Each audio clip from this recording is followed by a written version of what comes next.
In the years following Brown versus Board of Education, the nation began to change, but slowly. In the South, progress towards school integration was shaped by resistance as much as reform. In North Carolina, the Pearsall Plan allowed local school boards to delay integration, placing the burden on Black families to apply for reassignment, often year after year, with many requests denied. As parents from Oak Grove pressed for change, they faced pushback from white neighbors, including direct threats. In 1959, Elmer Dowell was a parent and an advocate for integrated schools. That year, he received this anonymous letter. It warned that families could lose their jobs, that they could be forced into poverty, and that they could be punished for speaking out. The message was clear. Pushing for integration would come at a personal cost. Still, parents persisted. We had people that we didn't know who was working in behalf of integrating the schools. I had been told that he played a big role in helping integrate the school in Elkin. 9 years after the Brown decision, the perseverance of Elmer Dowell and other parents paid off.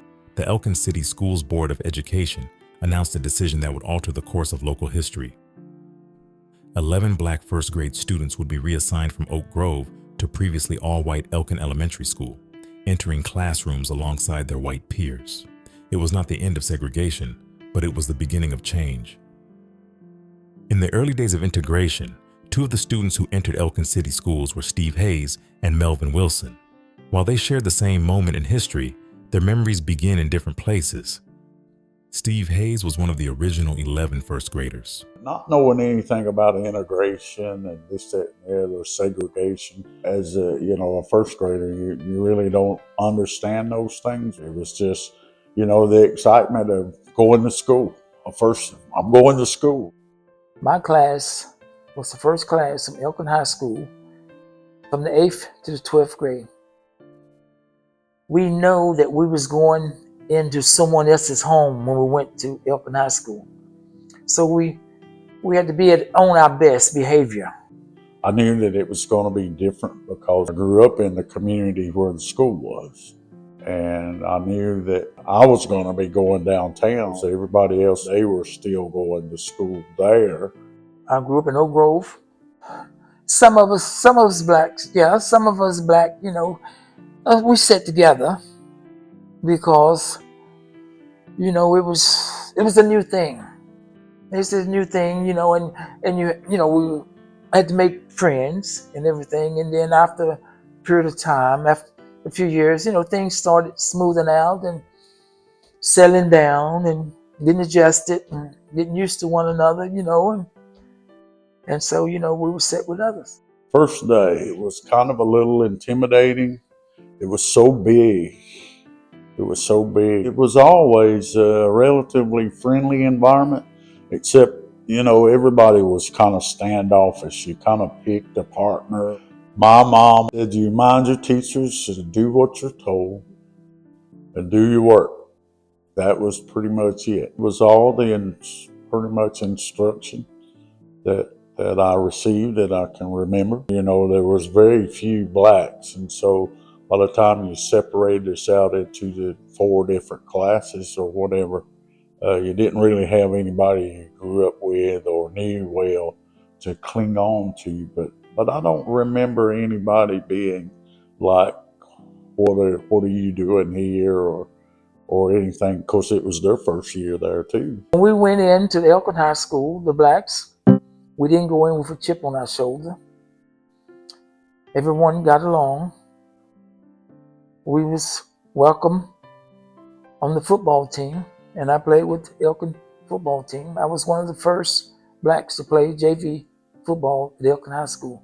I am proud of it. I have shared it with people I know all of my adult life, and probably in high school with some, that I was a part of. I was in that group that was the very first to go to integrated school in Elkin.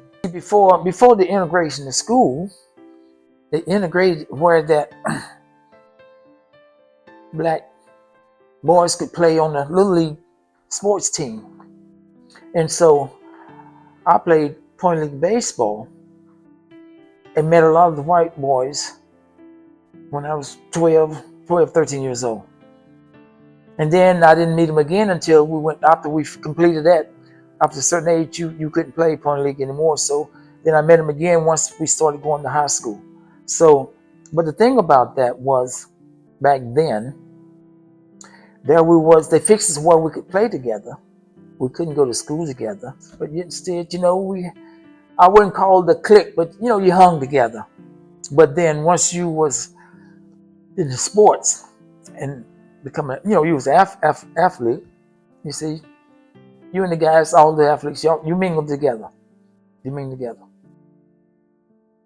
It was a great, I think it was one of the greater things that this country has done. It was a wonderful to be a part of that for the Elkin community anyway.